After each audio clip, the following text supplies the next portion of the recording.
দুই ধরনের নারী পর্দা করেও জাহান্নামে যাবে। রাসূলুল্লাহ সাল্লাল্লাহু আলাইহি ওয়াসাল্লাম বলেছেন, যাদের আমি এখনো দেখিনি। পর্দা কি? পর্দা মানে কি শুধু মুখ ঢেকে ফেলা? না, পর্দা মানে হচ্ছে এক ধরনের আচরণ, এক ধরনের পোশাক, এক ধরনের আত্মসম্মান।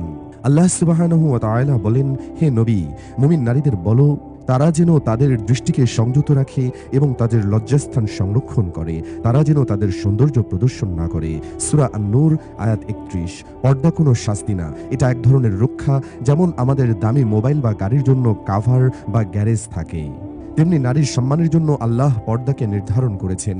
একদিন দুই বান্ধবী রাস্তা দিয়ে যাওয়ার সময় এক বান্ধবী আরেক বান্ধবীকে বলল, তুই হিজাব পরিস, পর্দা করিস কেন? এটা কি বাধ্যবাধকতা নাকি ইচ্ছা? যে বান্ধবী পর্দা করে সে উত্তর দিল, পর্দা হচ্ছে আল্লাহর আদেশ, তাই করছি। যেমন নামাজ ফরজ, তেমনি ফরজ পর্দা। আমার শরীর আমার সম্পদ, আর আল্লাহর হুকুমে আমি সেটা আড়াল রাখি, সুরক্ষিত রাখি। তখন যে বান্ধবী পর্দা করে না সে বলল, কিন্তু লোকে কি বলবে? তখন পর্দা করা বান্ধবী বলল, লোকে অনেক কিছুই বলে, কিন্তু প্রশ্ন হলো কাকে সন্তুষ্ট করতে চাই, আল্লাহকে না মানুষকে? প্রিয় ভাই ও বোনেরা, পর্দা কোনো কারাগার না, বরং এটা এক ধরনের মর্যাদা ও স্বাধীনতা। পর্দার মাধ্যমে একজন নারী জানিয়ে দেন, আমি আল্লাহর বান্দি, সমাজের সাজানো খেলনার অংশ নই। আসুন আমরা সবাই পর্দার গুরুত্ব বুঝি, বাস্তব জীবনে তা অনুসরণ করি এবং আমাদের মা বোনদের পর্দার প্রতি উৎসাহিত করি। পর্দা করা কোনো ঐচ্ছিক বিষয় নয়, এটি আল্লাহর একটি সরাসরি আদেশ।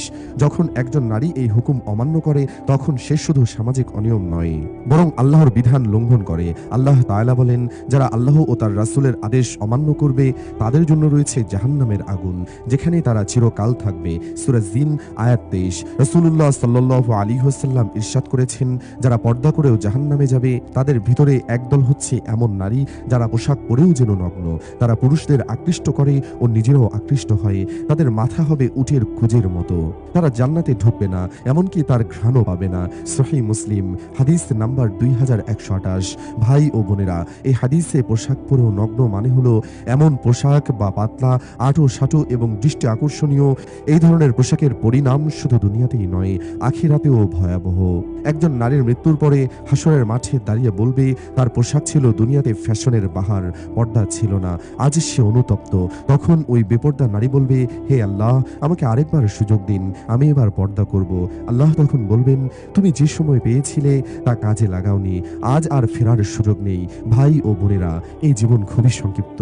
আল্লাহ আমাদের পর্দা করার সুযোগ দিয়েছেন, কারণ তিনি আমাদের ভালোবাসেন।